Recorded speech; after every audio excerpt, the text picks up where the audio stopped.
नमस्कार दोस्तों, साथी संदेश लाइव में आपका स्वागत है।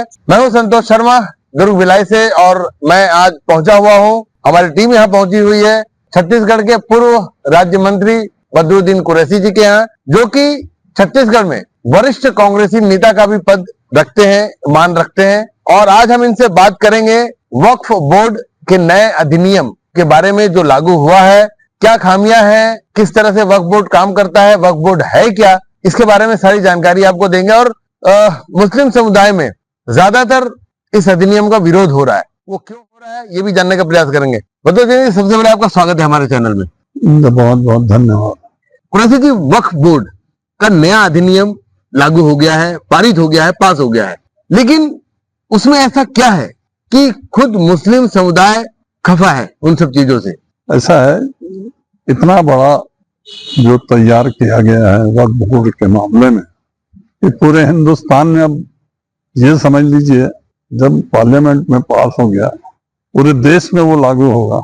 और देश में लागू होगा तो देश के लोगों को क्या करना है, कैसे करना है, किस प्रकार से उसकी रूपरेखा रहेगी, ये तमाम चीजों को इम्प्लीमेंट करने के लिए जब ये केंद्र सरकार, इसके पहले भी केंद्र सरकार की तरफ से 2013 में केंद्र सरकार जब लाने की कोशिश की थी, तो उस वक्त यही भारतीय जनता पार्टी के लोग हैं जो उसका विरोध कर रहे थे और खुलेआम विरोध किया उन्होंने। और यहाँ तक के कि उन्होंने कोशिश ये किया कि प्रस्ताव पास ही ना हो। और आज अचानक सडनली इस प्रकार की तैयारी इनके द्वारा की गई और उसमें ये कहा गया कि भाई अदर कास्ट के भी लोगों को उनसे सुझाव लेने के लिए हमको भी शामिल करेंगे। ये तमाम बातें जो आई है, इन बातों के लिए पहले से बकायदा एक कमेटी बनती और कमेटी के द्वारा सुझाव लिया जाता। और ये कोई छोटी मोटी बात नहीं थी, हिंदुस्तान स्तर की बात है। और हिंदुस्तान स्तर में वो भी एक समुदाय जिसका आज छत्तीसगढ़ नहीं बल्कि पूरे हिंदुस्तान में 20 से 22 करोड़ की जनसंख्या है। उनके भविष्य के बारे में, उनके परिवार के भविष्य के बारे में जब ये सोचा जा रहा है, तो कम से कम उस परिवार को भविष्य में इन लोगों को बुला के बैठक करके उनसे सलाह लेनी थी। और सलाह लेके भाई ठीक है, इसका अधिकार आप कलेक्टर को दे रहे हो, आप अधिकार वहां के प्रभारी मंत्री को दे रहे हो, ये तमाम चीजें जब एक अधिकार देने की बात आप खुद कह रहे हो, आपकी नीयत साफ है। ठीक है, सन 2013 में आपकी नीयत साफ नहीं थी। आज अगर आप नीयत साफ रखे हो तो उस नीयत के मुताबिक बुला के समुदाय के लोगों को चर्चा करना था। और चर्चा करने के बाद में चर्चा ही नहीं, केवल सुझाव भी, ठोस सुझाव जिसका लाभ तमाम मुसलमानों को मिल सके। गरीब जो असहाय कमजोर तबके के लोग हैं जिनको आज बेनिफिट नहीं मिल पाता है, ऐसे तमाम लोगों को आप वक्फ की संपत्ति से बेनिफिट पहुंचाना चाहते हो। ऐसे स्थिति में आपका पहला काम यह था कि पूरे ये तहसील या डिस्ट्रिक्ट लेवल की बात नहीं है, ये हिंदुस्तानी स्तर की बात है। और ऐसे समय में आपको हर प्रदेश के डिस्ट्रिक्ट से प्रतिनिधियों को, वहाँ के जो सरबराहकार लोग हैं जो वर्षों से आज वक्फ बोर्ड को चला रहे हैं, ऐसे लोगों को बुला के सलाह लेना था। और उसके बाद इस तमाम चीजों को आपने जो आज सोचा है, आपकी जो सोच है, जिस बात को आप पार्लियामेंट में कह रहे हो, अगर इस सोच को रख के आप जिला स्तर पे बैठक रख के, ठीक है कलेक्टर के माध्यम से ही करते, प्रभारी मंत्री से ही के माध्यम से करते, लेकिन उनका सुझाव लेते और सुझाव लेने के बाद ये पब्लिश होती और उसमें क्या कमी क्या और उसमें डाला जाए, ये बातें आती। तो ये तो किया नहीं गया। इसके वजह से लोगों में स्वाभाविक है कि आक्रोश रहेगा, क्योंकि किसी भी चीज को आप हस्तक्षेप करने जा रहे हो किसी भी समुदाय को, तो ये समुदाय की जहां तक की बात है, वहां पर्सनल कोई व्यक्तिगत किसी की बात नहीं है, लेकिन समुदाय की जब बात होती है तो उस समुदाय से सलाह लेना निहायत ही जरूरी होता है, तभी किसी चीज का इम्प्लीमेंट किया जाए। मंत्री जी का साफ कहना है, कुरैशी जी साहब कह रहे हैं कि आखिर विरोध क्यों हो रहा है। बात समुदाय की थी, वक्फ बोर्ड की थी। जो अधिनियम लागू हुए हैं उसमें समुदाय की राय ही नहीं ली गई और ये किस तरह से कर दिया गया कि ये थोप दिया गया है, ये अधिनियम थोपा गया है। मैं सही बात कह रहा हूं मंत्री जी? हाँ हाँ बिल्कुल ठीक।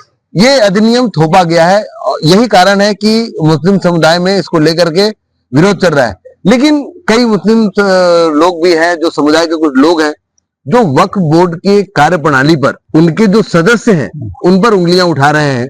उनका ये कहना है कि वक्फ बोर्ड को जो जमीनें दान में मिलती हैं वो दान की जमीनें हैं, जो वो अपनी गाड़ी कमाई करके जो लोग खरीदते हैं वो दान में देते हैं, मदरसा बनाने के लिए, मस्जिद बनाने के लिए या जैसा भी है। लेकिन वक्फ बोर्ड अपना उस पर एकाधिकार समझ करके उसे बेच रहा है अपने फायदे के लिए।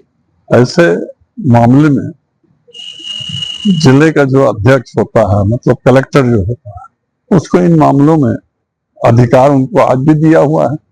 अगर शिकायत उनको मिलती है तो उस पर कार्रवाई की जाती है। और यहाँ तक अगर किसी प्रकार से जमीन बेचने का या किसी समुदाय को देने की बात हो तो जब तक के आप सेटिस्फाइड नहीं हो जाते, जब तक कि आप मत दीजिए। हम ये नहीं कहते कि आप जमीन दीजिए।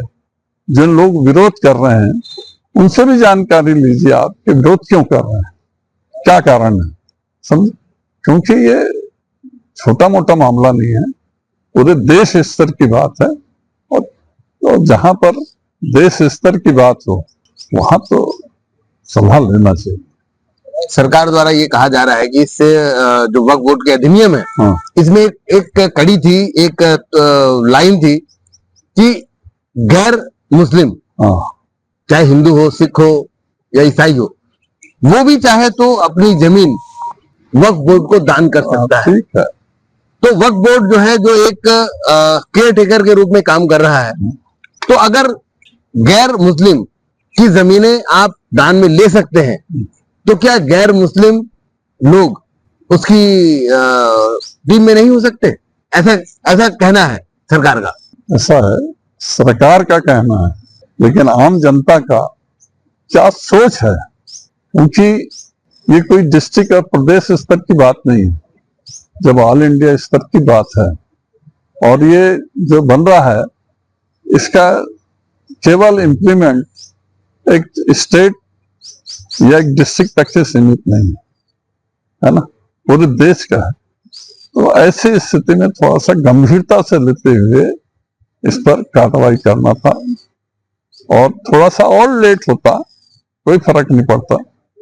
आज तक के अभी तक के चल रहा था वक्फ बोर्ड, और लोग भी काम कर रहे थे, कलेक्टर भी काम कर रहा था, तो इसको थोड़े दिन तक के वेट और किया जा सकता था, उसके बाद कार्रवाई की जाती तो और अच्छी बात होती। कुरेश जी, भाजपा ऐसा आरोप लगा रही है कि कांग्रेस जो है वो मुसलमानों में वक्फ बोर्ड को लेकर के भ्रांतियां फैला रही है, जिसकी वजह से विरोध हो रहा है। ऐसा नहीं है।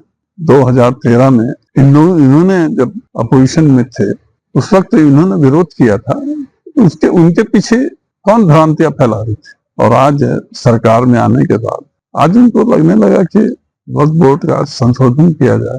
ये चीजें जो है ये पॉलिटिकल बन रही है और पॉलिटिकल बनाने की कोशिश कर रही है। जब भी कोई बात आती है ऑल इंडिया बेसिस पर, तो कहीं ना कहीं बीजेपी की सरकार के द्वारा कोई ना कोई ऐसे मुद्दे को छेड़ दिया जाता है कि पूरे देशव्यापी लोगों में चर्चा का विषय बना रहे। और आने वाले और भी जो मुद्दे हैं, गरीबों के रोजगार का मुद्दा है, बच्चों के एजुकेशन का मामला है, ऐसे तमाम जो मुद्दे हैं जिससे जनहित से जुड़े हुए मुद्दे हैं, और जब आता है तो बीजेपी कोई ना कोई एक आध शगुफा छोड़ देती है और शगुफा छोड़ के एक पूरे देश में चर्चा का विषय बना देती है।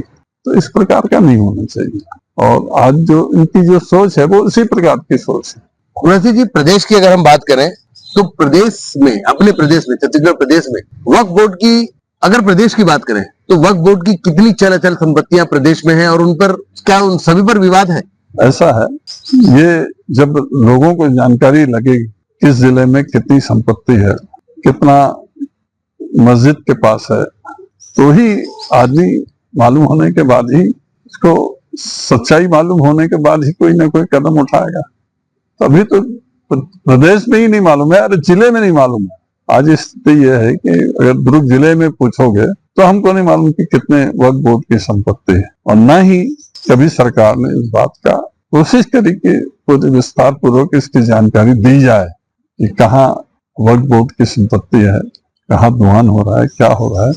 ये थोड़ा सा पब्लिश करना चाहिए सरकार, उसके बाद ही कोई कदम उठाए ताकि पारदर्शिता बने। पारदर्शिता बने। गुरुजी जी, पास तो हो गया है अधिनियम, लेकिन विरोध को देखते हुए, समुदाय के विरोध को देखते हुए अब इस अधिनियम में संशोधन की बात की जा रही है कि इसमें संशोधन किया जाएगा। तो ये किस तरह का संशोधन होगा और क्या संशोधन होना चाहिए आपकी तरफ से? भाई ये हमारे पूरे ऑल इंडिया की बात है, मैं तो जिले की बात और एक तहसील की बात में कर रहा हूँ।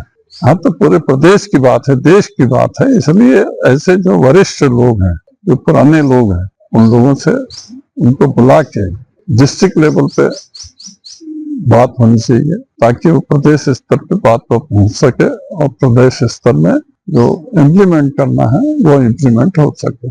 समुदाय में भी बटे हुए नजरिए देखने को मिल रहे हैं इस अधिनियम को लेकर के। कुछ ऐसे भी लोग हैं जो बिल्कुल राजी हैं कि ये बहुत ही सही है।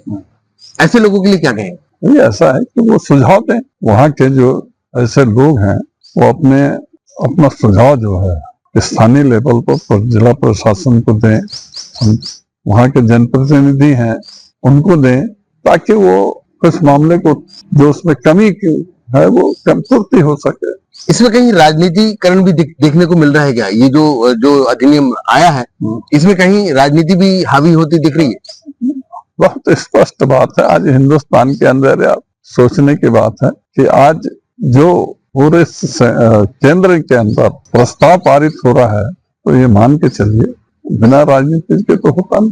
इसमें राजनीति का हस्तक्षेप है और राजनीति पूरी हो रही है, इसलिए उसको राजनीति के चश्मे से नहीं देखते हुए उसको लोकल लोगों की जो परेशानियां हैं उन सब परेशानियों को देखते हुए इसका गंभीरता पूर्वक रह के इसका एक सुझाव देना चाहिए। कुरैशी जी का कहना है कि सुझाव लिए बगैर जो संशोधन की बात हो रही है उस संशोधन में भी समुदाय का सुझाव लेना चाहिए, और जो लोग इसके पक्ष में हैं या विपक्ष में हैं, ये दोनों ही लोगों को बुला करके बैठा करके चर्चा करने की जरूरत है। और चर्चा करने के बाद जो संशोधन की बात हो रही है वो संशोधन हो, तब जाकर के इस अधिनियम का कोई औचित्य निकल पाएगा। अन्यथा ये विरोध ऐसे ही जारी रहेगा। समुदाय खुद इसका विरोध करती है और आगे आने वाले समय में ये देखना लाजमी होगा कि अधिनियम में जो संशोधन होते हैं वो संशोधन इस समुदाय को कितना पसंद आते हैं। ऐसी और खबरों के लिए बने रहिए हमारे साथ और देखते रहिए साथी संदेश लाइव। मैं हूं संतोष शर्मा, दुर्ग भिलाई से।